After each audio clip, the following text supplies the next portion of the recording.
100 ऊँट। राजस्थान के गांव में रहने वाला एक व्यक्ति हमेशा किसी न किसी समस्या से परेशान रहता था और इसी कारण अपने जीवन से बहुत दुखी था। एक दिन उसे कहीं से जानकारी प्राप्त हुई कि एक पीर बाबा अपने काफिले के साथ उसके गांव में पधारे हैं। उसने तय किया कि वह पीर बाबा से मिलेगा और अपने जीवन की समस्याओं के समाधान का उपाय पूछेगा। शाम को वह उस स्थान पर पहुंचा जहां पीर बाबा रुके हुए थे। कुछ समय प्रतीक्षा के उपरांत उसे पीर बाबा से मिलने का अवसर प्राप्त हो गया। वह उन्हें प्रणाम कर बोला, बाबा, मैं अपने जीवन में एक के बाद एक आ रही समस्याओं से बहुत परेशान हूँ। एक से छुटकारा मिलता नहीं कि दूसरी खड़ी हो जाती है। घर की समस्या, काम की समस्या, स्वास्थ्य की समस्या और ना जाने कितनी ही समस्याएं। ऐसा लगता है कि मेरा पूरा जीवन समस्याओं से घिरा हुआ है। कृपया करके कुछ ऐसा उपाय बताएं कि मेरे जीवन की सारी समस्याएं खत्म हो जाएं और मैं शांतिपूर्ण और खुशहाल जीवन जी सकूं। उसकी पूरी बात सुनने के बाद पीर बाबा मुस्कुराए और बोले, बेटा, मैं तुम्हारी सारी समस्या समझ गया हूँ। उन्हें हल करने के उपाय मैं तुम्हें कल बताऊंगा। इस बीच तुम मेरा एक छोटा सा काम कर दो। व्यक्ति तैयार हो गया।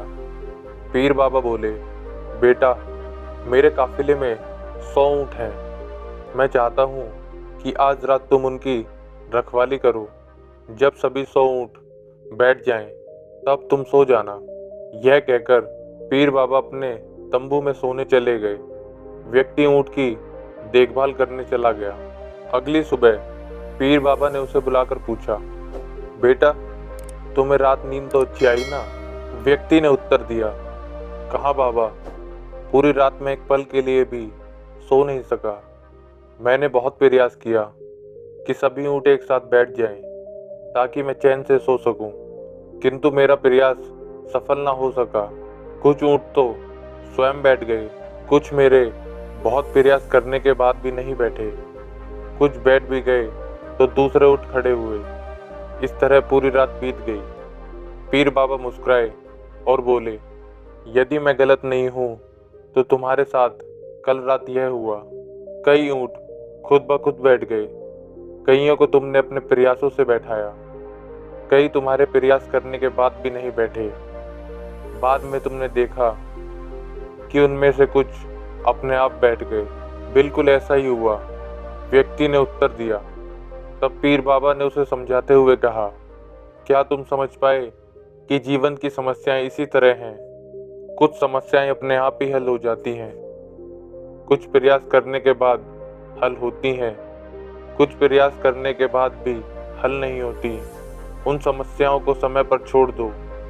सही समय आने पर वे अपने आप ही हल हो जाएंगी। कल रात तुमने अनुभव किया होगा कि चाहे तुम कितना भी प्रयास क्यों ना कर लो, तुम एक साथ सारे ऊँटों को नहीं बैठा सकते। तुम एक को बैठाते हो तो दूसरा खड़ा हो जाता है, दूसरे को बैठाते हो तो तीसरा खड़ा हो जाता है। जीवन की समस्याएं इन ऊँट की तरह ही है। एक समस्या हल होती नहीं कि दूसरी खड़ी हो जाती है। समस्याएं जीवन का हिस्सा हैं और हमेशा रहेंगी। कभी ये कम है तो कभी ज़्यादा। बदलाव तुम्हें स्वयं में लाना है और हर समस्या में इनमें उलझे रहने के स्थान पर इन्हें एक तरफ रखकर अपने जीवन में आगे बढ़ना है। व्यक्ति को पीर बाबा की बात समझ में आ गई और उसने निश्चय किया कि आगे से वह कभी अपनी समस्याओं को खुद पर हावी होने नहीं देगा। चाहे सुख हो या दुख, अपने जीवन में आगे बढ़ता चला जाएगा। राज्य का उत्तराधिकारी। एक राज्य में एक पराक्रमी राजा का शासन था। उसकी कोई संतान नहीं थी। ढलती उम्र के कारण राज्य के भावी उत्तराधिकारी को लेकर वह अत्यंत चिंतित था। अनेक वेदों को दिखाने के बाद भी वह संतान सुख से वंचित ही रहा। अंत में उसने राज्य के ही किसी योग्य नवयुवक को राज्य की बागडोर सौंपने का निश्चय किया। भावी उत्तराधिकारी के चयन हेतु उसने योग्यता परीक्षण का आयोजन किया। इसके लिए एक शानदार महल का निर्माण करवाया गया। महल के दरवाजे पर गणित का एक समीकरण अंकित कर पूरे राज्य में घोषणा कर दी गई। राज्य के सभी नवयुवक महल का दरवाजा खोलने के लिए आमंत्रित हैं। दरवाजे पर अंकित समीकरण हल कर दरवाजा खोलें। जो दरवाजा खोलने में सफल होगा उसे महल उपहार स्वरूप प्रदान किया जाएगा और साथ ही राज्य का उत्तराधिकारी भी घोषित कर दिया जाएगा। घोषणा के दिन से ही उस नवनिर्मित महल में नवयुवकों का तांता लग गया। सुबह से लेकर शाम तक नवयुवक वहां आते और दरवाजे पर अंकित गणित के समीकरण को हल करने का प्रयास करते, किंतु आश्चर्य की बात थी कि कोई भी उसे हल नहीं कर पा रहा था। कई उसे लिखकर या याद करके जाते और घर पर उसका हल निकालने का हर संभव प्रयास करते, किंतु फिर भी असफल रहते। कई दिन बीत गए। राज्य के बड़े से बड़े गणितज्ञ भी उस समीकरण का हल निकालने में असमर्थ रहे। तब राजा ने दूसरे राज्य के गणितज्ञों को आमंत्रित किया। दूसरे राज्य के गणितज्ञ आए और गणित का वह समीकरण हल करने लगे। जैसे जैसे दिन ढलता गया, एक एक करके गणितज्ञ वहां से जाते गए। अंत में मात्र 3 लोग शेष बचे। उनमें से 2 दूसरे राज्य के गणितज्ञ थे, किंतु तीसरा गांव का एक साधारण सा युवक था। दोनों गणितज्ञ जहां गणित का समीकरण हल करने में लगे हुए थे, वहां युवक एक कोने में खड़ा होकर उन्हें देख रहा था। राजा ने जब उसे यूं ही खड़ा देखा तो पास बुलाकर पूछा, तुम दरवाजे पर अंकित समीकरण हल क्यों नहीं कर रहे हो? युवक बोला, महाराज, मैं तो बस यूं ही इन नामी ग्रामी गणितज्ञों को देखने आया हूँ। ये अपने राज्य के इतने बड़े गणितज्ञ हैं, इन्हें समीकरण हल करने दीजिए। यदि इन्होंने हल निकाल लिया तो राज्य के उत्तराधिकारी बन जाएंगे। इससे बड़ी खुशी की बात क्या होगी? यदि ये समीकरण हल नहीं कर पाए तब मैं कोशिश करके देखूंगा। इतना कहकर युवक एक कोने में बैठकर गणितज्ञ को देखने लगा। पूरा दिन निकल गया और शाम गिर आई, किंतु दोनों गणितज्ञ समीकरण हल नहीं कर पाए। उनके मस्तिष्क में पूरे दिन मात्र एक ही सवाल घूम रहा था कि आखिरकार इस समीकरण में ऐसा भी क्या है, कैसे ये हल होगा, कैसे महल का दरवाजा खुलेगा। पूरा प्रयास करने के बाद भी वे समीकरण हल नहीं कर पाए।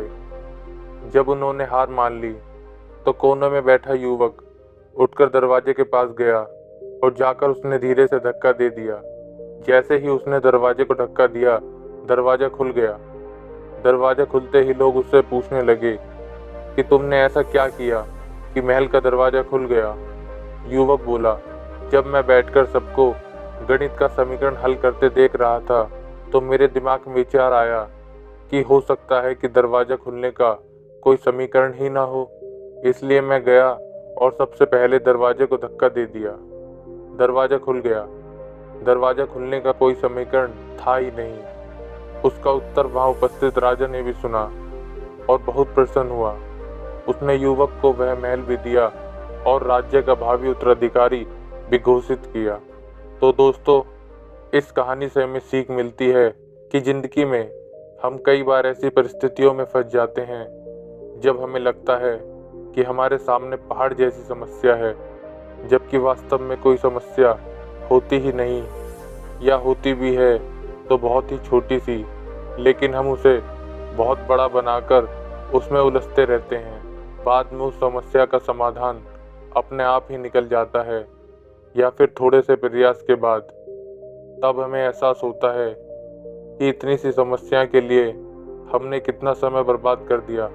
समस्या सामने होने पर विचलित ना हो, शांति से सोचें और फिर समाधान निकालने का प्रयास करें।